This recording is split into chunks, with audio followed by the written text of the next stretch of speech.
Well, good morning everyone again. This is my time. So that's my logo for Access Corporate Finance, and that's me. I want to apologise to a few of you before I get into this, because I've realised that over the years I've never kept a lot of pictures or memories of when I was younger. So a lot of these things here really hit home to me. On the left, that's me with Sam when I was 40 and he was a toddler. He's 32 years later, there he is. He's a fine young man with his wife Chrissy, and that's my granddaughter Isla. She's a bloody handful. And the saddest thing, but she goes to daycare and brings home anything and everything under the sun. The last thing was hand, foot and mouth or something or other. So they're perpetually sick. So we don't see them as much as I would like. But she's just a gorgeous kid. Next one, please. This is just a couple of, again, because I don't have any pictures, memories in the past. This was when the second time I took my ex-wife out and I got hit in the head with a baseball. It's not what I recommend to everybody, but it was quite funny because that night I met her parents and, and sitting across the table, the exchanges and glances, I could imagine them saying, Christ, what's she got into? Who's this bloke she's dating? But it was a fun night and I grew to love them dearly. And that was just when I was playing first grade cricket there. Next ones, please. Over the years, the term asset finance can encompass and cover many, many things. And I just thought I'd show you some of these things as we go through. On the left was a dental surgeon. He set up a new office in Chatswood, so we funded the whole fit out for that. That was Kerry Mann's Porsche Macan. On the right, that's no longer with them. Next one, please. Shipping containers, which are not a very good investment, but a lot of people need them. This particular client stores a lot of his utensils, tools, equipment next to his office, and it just gives him a bit more room in his office and with everything he has. On the right there, my client went away to America and saw this concept over there, and there was nothing like it in Australia at that time. So he bought them back. It was hard to get finance on them because finance companies always look at what's the end value. If it ever comes back, what are we going to get for it? And in these cases, we had to do short-term loans, 3 years, but I think he wrote his initial investment off in about 2 years with these things. They were appealing to the DPP because they were able to seal these things with all their trial records and things like that in past cases. And as I said, he wrote his investment off very, very quickly. And because I was able to do it, he became a repeat client, which is what I try to do more so in my business, is build relationships with everybody.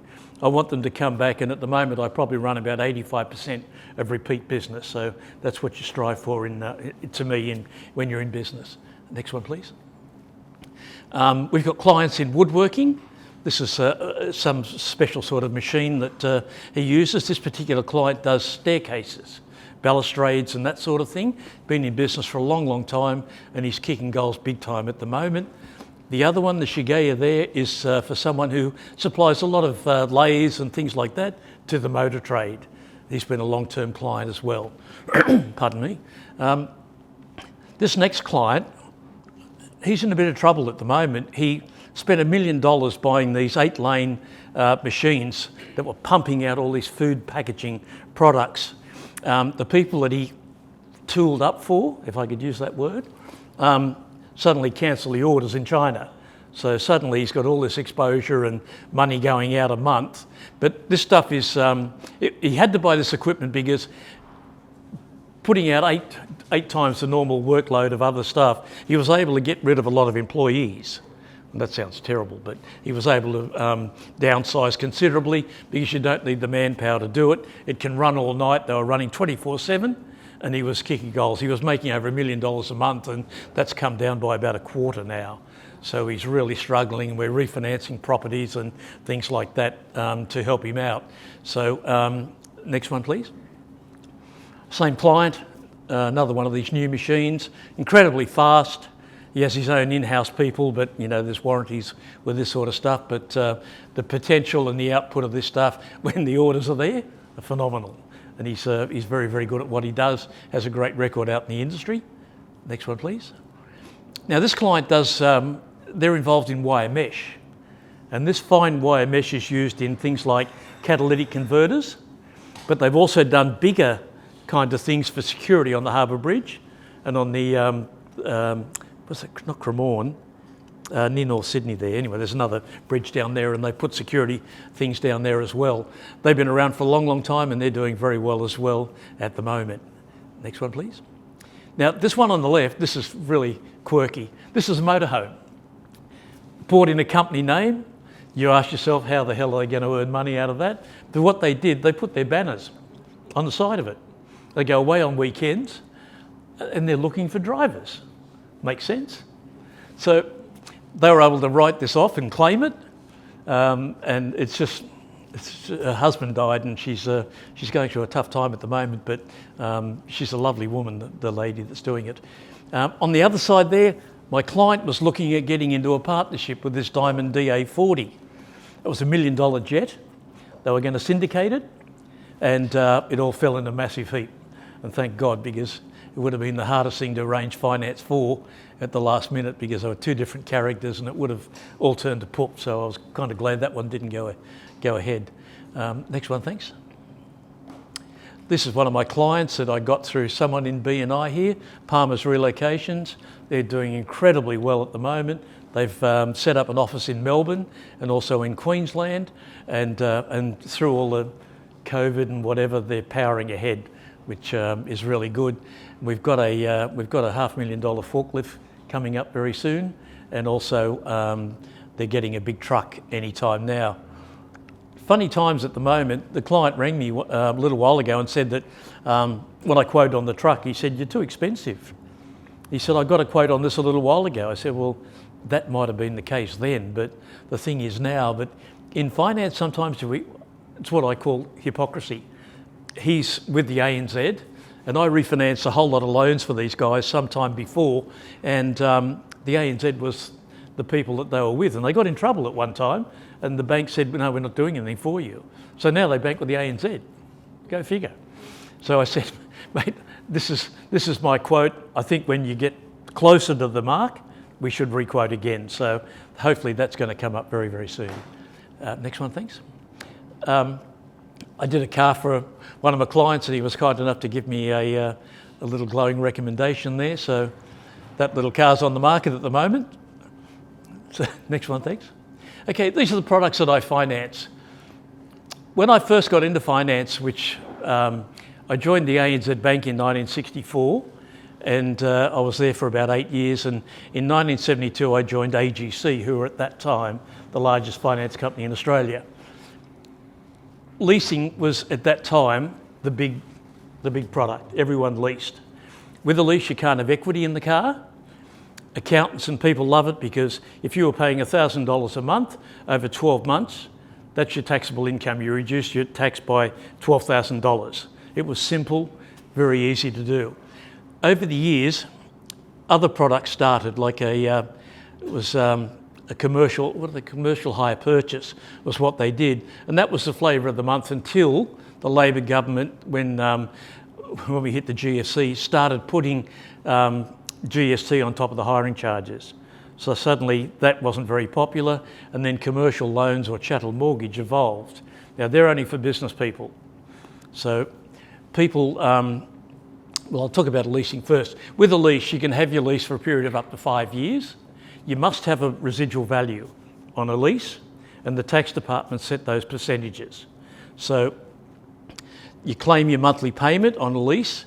Now, when you work these things out, they're probably a little bit more complicated, because you take the GST out of the quote when you start, and every payment has 10% extra on top, and the residual value at the end will also have 10% on it. So it might be a little bit messy with bookkeeping terms, whereas with the chattel mortgage, you're claiming depreciation on that vehicle, for instance. You're claiming the yearly portion of interest, and if you're registered for GST, you claim back the input tax credit for the GST straight away. So it's what everyone seems to be doing at the moment. Now, a rental's a product that's used for things that age quickly, like IT, computers, things like that, photocopiers and whatever. With a rental, you never own it. You can have it for up to 5 years. Most people probably do them on about 3 years with computers because they outdate very quickly. But with those things, you get to the end, 3 months before, the finance company will say to you, what do you want to do? You can give it back, which is what most people do, and then get the newest version, the latest, fastest one, whatever it might be, a better program. You can buy it off them, make them an offer, and they'll probably sell it to you for another 1 or 2 rentals, which is what everyone's, well, a lot of people do anyway. You can just give it back, as I said, walk away from it. You can keep it going for a little bit longer if you knew that something was coming in a 6 months, 3 months, whatever, and then you can just give it, do the whole thing all over again. Operating lease, I don't do them because they're big ticket stuff. That's stuff like Qantas when they're buying their jets. The lender takes a position, you never know what it is. You just pay the rental each month, and then when you get to the end, you can give it back or renegotiate the whole thing. But that's, huge ticket stuff. Low doc products are a fantastic thing. Most finance companies now, and I use Westpac for instance, would, if you've been in business for 2 years, register for GST up to $150,000, tick and flick, provided there's no ghosts or skeletons anywhere. It goes through straight away. I love these because they can't go back and say, hey, you didn't give us this right information. We can just go, hey, we just gave you the, what we needed. As far as we knew, that was it.